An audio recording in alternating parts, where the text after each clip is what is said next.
നമ്മളിപ്പോൾ ഏതെങ്കിലും ഒരു കമ്പനി പോയിട്ട് ചേരുമ്പോൾ നമ്മൾ ആദ്യം ചോദിക്കുക നിങ്ങൾക്ക് എന്ത് ചെയ്യാൻ പറ്റും സ്വന്തം. You are A professional. ആ പ്രൊഫഷൻ വെച്ചിട്ട് ഇപ്പൊ എന്ത് സാധനം തുടങ്ങാൻ പറ്റും ഇവർക്ക്. അങ്ങനെയാണല്ലോ ഓണ്ടർപ്രൈനേഴ്സ് ഉണ്ടാവുക. ഇപ്പൊ ഞാനിപ്പോ ചോദിക്കുകയാണ് ഇത്രയൊക്കെ എക്സ്പീരിയൻസ് അതൊന്നും എനിക്കറിയണ്ട, നിങ്ങൾക്ക് എന്ത് തുടങ്ങാൻ പറ്റും എന്ന് പറഞ്ഞാൽ ഒരു കുക്ക് ഉടനെ പറയും നിങ്ങൾ കുറച്ച് കാശ് തന്നാൽ ഞാൻ ഒരു കട തുടങ്ങാം, ഞാൻ ഒരു കച്ചവടം തുടങ്ങിക്കോളാം എന്ന് പറയോ ഇല്ലയോ? അപ്പൊ അയാൾക്കൊരു കഴിവുണ്ട്.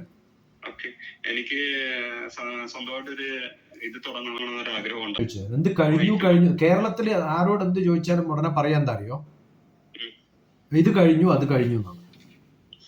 ഇപ്പൊ എന്താ ചെയ്യണമെന്ന് ചോദിച്ചു കഴിഞ്ഞാൽ ഒന്നും ചെയ്യുന്നില്ല, എല്ലാം കഴിഞ്ഞു.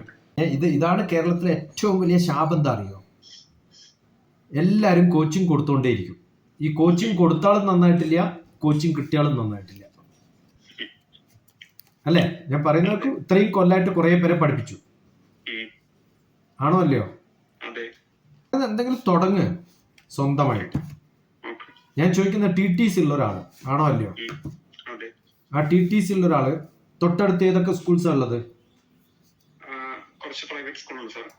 ആ പ്രൈവറ്റ് സ്കൂളിന് സ്വന്തം തുടങ്ങാൻ പറ്റില്ലേ? ഒരു നഴ്സറി, LKG, UKG തുടങ്ങാൻ പറ്റില്ലേ വൈഫിന് TTC വെച്ചിട്ട്? ആ ഹോം ട്യൂഷന്റെ കൂടെ nursery, LKG, UKG, grade 1, grade 2, grade 3 ഇതൊക്കെ അന്വേഷിച്ച് കണ്ടുപിടിക്കണം. പ്രശ്നം എന്ന് പറഞ്ഞാൽ തുടങ്ങാൻ പറ്റാത്ത ആർക്കുള്ളത്. വളരെ ഫോർമലായിട്ട് ചെയ്യുമ്പോഴല്ലേ അതിന്റെ ആവശ്യമുള്ളൂ. ഇൻഫോർമലായിട്ട് നിങ്ങൾ ട്യൂഷൻ തുടങ്ങുമ്പോൾ അഫിലിയേഷൻ പഠിച്ചിട്ടുണ്ടോ? അപ്പൊ നഴ്സറി, LKG, UKG, grade 3 വരെ ട്യൂഷൻ കൊടുക്കാൻ അഫിലിയേഷൻ വേണോ? ഇതിലൊക്കെ തുടങ്ങുമ്പോൾ നമ്മളൊരു പ്രോജക്റ്റ് പ്ലാൻ ഉണ്ടാക്കുക. ഇന്നതാണ് എൻ്റെ പ്ലാൻ, ഇന്നതാണ് എനിക്ക് ചെയ്യാൻ പറ്റുക, എനിക്കും വൈഫിനും ഇതൊക്കെ ചെയ്യാൻ പറ്റും, ഞങ്ങൾ രണ്ടാളും കൂടി എന്ത് ചെയ്യും ഇനി ജീവിതത്തിൽ, അതിന് എത്ര എക്സ്പെൻസ് വരും, അതിന് പേപ്പർ വർക്ക്സ് എന്ത് ചെയ്യണം, അതിന് എത്ര സൗകര്യം വേണം, അതിന് മാർക്കറ്റ് എത്രയുണ്ട്, മനസ്സിലായോ? അങ്ങനെ ചെയ്തു കഴിഞ്ഞാൽ അവനവന് ചെയ്യാൻ പറ്റുന്ന കുറേ കാര്യങ്ങളുണ്ട്. ഇപ്പൊ എൻ്റെ ഒരു കൺസെപ്റ്റ് ഉണ്ട്, ഗ്രാൻഡ്മാ ചൈൽഡ് കെയർ ശിക്ഷാ ഗുരുകുലം. ഗ്രാൻഡ്മാ ചൈൽഡ് കെയർ ശിക്ഷാ ഗുരുകുലം കണ്ടിട്ടുണ്ടോ? അത് യൂട്യൂബിൽ പോയിട്ട് grandma doctor TPS, wonderful, grandma doctor TPS എന്നടിക്കുക. അത് ഇതേപോലെ ഒരു TTC കഴിഞ്ഞിട്ട് എന്താ ചെയ്യേണ്ടതെന്ന് ഒരു രൂപമില്ലാണ്ടിരിക്കുന്ന ഒരു കുട്ടിക്ക് വേണ്ടിയിട്ട് ഞാൻ തുടങ്ങിയതാണ് പണ്ട് 2009. അത് കഴിഞ്ഞ് ഞാൻ പിന്നെ അതിനെ പറ്റി ഒന്നും മൈൻഡ് ചെയ്തില്ല. ആരോ അവർ തുടങ്ങി, അവർ നടത്തുന്നു എന്നല്ലാതെ പിന്നെ അവരെ അഡ്രസ്സ് പോലും എനിക്കറിയില്ല. പക്ഷെ അത് കഴിഞ്ഞ് ഇപ്പം അടുത്ത കാലത്ത് 1-2 സ്ഥലത്ത് എന്നെ ക്ലാസ് എടുക്കാൻ വിളിച്ചപ്പോഴാണ് ന്യൂ എഡ്യൂക്കേഷൻ പോളിസിയുടെ ഇൻഫോർമൽ എഡ്യൂക്കേഷൻ എന്ന് പറഞ്ഞപ്പോൾ ഞാൻ 4 ബുക്സ് എഴുതി. എങ്ങനെ വേണം ഏജ് 3 മുതൽ grade 3 വരെയുള്ള എഡ്യൂക്കേഷൻ. അതിന് വെസ്റ്റ് ബംഗാളിലും ശ്രീലങ്കയിൽ എൻ്റെ ബുക്ക് കംപ്ലീറ്റ് ട്രാൻസ്ലേറ്റ് ചെയ്യുന്നു ഇപ്പോൾ സിൻഹള ലാംഗ്വേജിലേക്ക്. ഓക്കെ, നമുക്ക് കുറേ കാര്യങ്ങൾ ചെയ്യാം, കേരളത്തിൽ ചെയ്യാം. ഇപ്പം ഞാനൊരു ഇന്റർവ്യൂ കഴിഞ്ഞിട്ടുള്ളൂ, ഞാൻ പാകിസ്ഥാൻ ഡോക്ടർ TPS നടിച്ചു നോക്കുക. എന്ത് രസകരമായിട്ടാണ് അവർ പിന്നെ ഓൺലൈൻ സിസ്റ്റം ഉപയോഗിക്കുന്നതെന്നറിയോ? അല്ലെങ്കിൽ ഹൈദരാബാദ് ഇന്ത്യയിലുള്ള എന്നെ പിന്നെ ഒരു ടൈലറൊന്നും എന്നെ ഇന്റർവ്യൂ ചെയ്യില്ലല്ലോ. പാകിസ്ഥാനിലെ ഒരു മുറി കടയിൽ ടൈലറിങ് പഠിക്കുന്ന ഒരാൾ എന്നെ ഇന്റർവ്യൂ ചെയ്യണം. എന്തിനാ? അതാണ് അവർക്ക് അറിയാനുള്ള ആഗ്രഹം. Knowledge seeking is A part of there job. അങ്ങനെ അറിയാനുള്ള ആഗ്രഹമുള്ള കുറച്ച് പേരെ കൂടെ നിർത്തിയാൽ, അതിനുള്ളൊരു സെന്ററാക്കി മാറ്റിയാൽ, അത് വെറും കുറച്ച് സ്ഥലം മാത്രമേ. അങ്ങനെയുള്ള ഒരു 10 പേരെയും കൊണ്ട് വന്നാൽ ഞാൻ എൻ്റെ നാട്ടിൽ 10 ദിവസം താങ്കൾക്ക് പറഞ്ഞുതരാം എങ്ങനെ ഇത് നടത്തണം, എങ്ങനെ കൊണ്ടുപോകണം, എങ്ങനെ ചെയ്യാം. അതിന് ചെയ്യേണ്ടത് ഓണ്ടർപ്രൈനർഷിപ്പ് പ്രോഗ്രാം. ഇതേപോലെ ഒരു ജോലിയും ചെയ്യാണ്ട് ട്യൂഷന് പോയി, കോച്ചിങ്ങിന് പോയി, PSCയെ കാത്തിരിക്കുന്ന എത്രയോ പേരുണ്ടാവും ആലപ്പുഴ ഭാഗത്തില്ലേ. അതില് ഒരു നഴ്സറി സ്കൂൾ കൺസെപ്റ്റ് ഓണ്ടർപ്രൈനർഷിപ്പ് നടത്താൻ ഞാൻ തയ്യാറാണ്. നിങ്ങൾ 10 പേര് ആലപ്പുഴയിൽ നിന്ന് കണ്ണൂർ വന്ന് എൻ്റെ കൂടെ താമസിക്കുകയാണെങ്കിൽ, ജ്ഞാനമാണ് എൻ്റെ വീട്ടിന്റെ പേര്.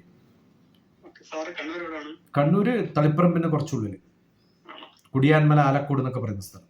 എൻ്റെ വീട് ജ്ഞാനം, പോയി നോക്കുക, എൻ്റെ വെബ്സൈറ്റിൽ പോയി നോക്കുക, അല്ലെങ്കിൽ ഗൂഗിൾ മാപ്പിൽ പോയിട്ട് ഡോക്ടർ TPS നടിക്കുക. അപ്പൊ 2 വീട് കാണാം. ആലപ്പുഴയിൽ നിന്ന് വേണമെങ്കിൽ തൃശ്ശൂർ വേണമെങ്കിൽ തൃശ്ശൂർ, നടുവിൽ വേണമെങ്കിൽ നടുവിലാണ് ഞാൻ കുറച്ചും കൂടി എനിക്ക് താല്പര്യം. എൻ്റെ തറവാട് അവിടെയാണ്, അല്ലെങ്കിൽ എൻ്റെ വൈഫിന്റെ തറവാടാണ് ഇരിക്കാനപ്പുഴ. ആ 2 സ്ഥലത്തും എനിക്ക് ഫെസിലിറ്റി ഉണ്ട്. 5-10 പേര് വന്ന് താമസിക്കാനുള്ള ഫെസിലിറ്റിയും ഒക്കെ ഉണ്ട്. ഭക്ഷണമൊക്കെ ആരെങ്കിലും ഉണ്ടാക്കും, അല്ലെങ്കിൽ നമുക്ക് ഉണ്ടാക്കാം. ഓക്കെ, എന്നിട്ടൊരു 10 ദിവസം എൻ്റെ കൂടെ താമസിക്കുക. ഈ വന്ന 10 പേർക്കും എങ്ങനെ ബിസിനസ് ചെയ്യണം, എങ്ങനെ ജീവിക്കാനുള്ള കാശ് ഉണ്ടാക്കണം ഞാൻ പഠിപ്പിച്ചുതരാം. പറയൂ, തയ്യാറാണോ? സാറേ, എനിക്ക് ബിസിനസ് തുടങ്ങണമെന്ന് ആഗ്രഹമുണ്ട്. ഞാൻ എന്തായാലും 1-2 പേരോട് സംഘടിപ്പിക്കരുത് സാർ. 1-2 പേരല്ല, 10 പേര്. ആ 10 പേര് സംഘടിപ്പിച്ചിട്ട് നമ്മൾ വന്നു കഴിഞ്ഞാൽ നമുക്കറിയാം ഇന്നതാണ് ചെയ്യേണ്ടത്. ആ ഇൻട്രസ്റ്റ് ഉള്ള കുറച്ച് പേർ, കാരണം ഒരാൾക്ക് ഒരു ബിസിനസ് തുടങ്ങാൻ ബുദ്ധിമുട്ടാണ്. കാരണം ഒരു സ്ഥലത്ത് ഒരു ദിവസം മാറി താമസിക്കണം വിചാരിച്ചാൽ ബുദ്ധിമുട്ടാവും. ഞാൻ എന്തുകൊണ്ടാണ് തുടങ്ങാത്തത് വെച്ചാൽ, എനിക്ക് ചെയ്യാൻ പറ്റുന്ന പല ബിസിനസ്സുകളും എനിക്ക് ചെയ്യാൻ പറ്റാത്ത എന്തുകൊണ്ടാണെന്ന് വെച്ചാൽ, ഞാൻ ഒരു ദിവസം ഇവിടുന്ന് മാറി ഗോവയിലാണ് അടുത്ത ആഴ്ച. അങ്ങനെ പോകണമെന്ന് വിചാരിച്ചാൽ എനിക്ക് പറ്റില്ലല്ലോ. അതുകൊണ്ടാണ് അടുത്തൊരാഴ്ച 18-ാം തീയതി മുതൽ 24-ാം തീയതി വരെ ഞാൻ ഗോവയിലാണ്. ഓക്കെ, കഴിഞ്ഞ ആഴ്ച ഞാൻ വെസ്റ്റ് ബംഗാളിലായിരുന്നു, അതിനു മുമ്പ് ശ്രീലങ്കയിലായിരുന്നു, അതിനു മുമ്പ് പിന്നെയും ഗോവയിലായിരുന്നു. ഇങ്ങനെ യാത്ര ചെയ്ത് ഓരോരോ ആൾക്കാരെയും പഠിപ്പിക്കുകയാണ്. അപ്പൊ ചെയ്യാം.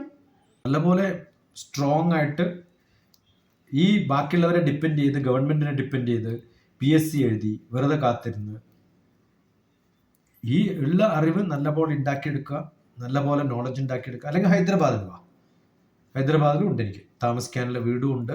ഒരു ഡോക്ടർ TPS എന്ന് ഗൂഗിൾ മാപ്പിൽ അടിച്ച 3 വീട് കാണും.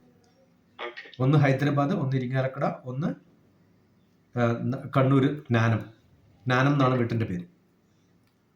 ഓക്കെ, ഈ 3 സ്ഥലത്തും കുട്ടികൾ വന്ന് എൻ്റെ കൂടെ താമസിക്കാറുണ്ട്. കുട്ടികളും പ്രായമുള്ളവരും ഒക്കെ. കഴിഞ്ഞ ലാസ്റ്റ് നടന്നത് ജനുവരിയിലാണ് ക്യാമ്പ്. അതിനകത്ത് അമേരിക്കയിൽ നിന്നുള്ളൊരു 6 പേരും കേരളത്തിൽ നിന്നുള്ളൊരു 5-10 പേരും. അങ്ങനെയാണ് അത്. ഇടക്കിടയ്ക്ക് നടക്കും. നോക്കാം നമുക്ക് എന്ത് ചെയ്യാൻ പറ്റും. ശരിയാണ് ഡോക്ടർ. ഞാൻ എന്തായാലും കുറെ ഫ്രണ്ട്സോട് സംസാരിക്കും.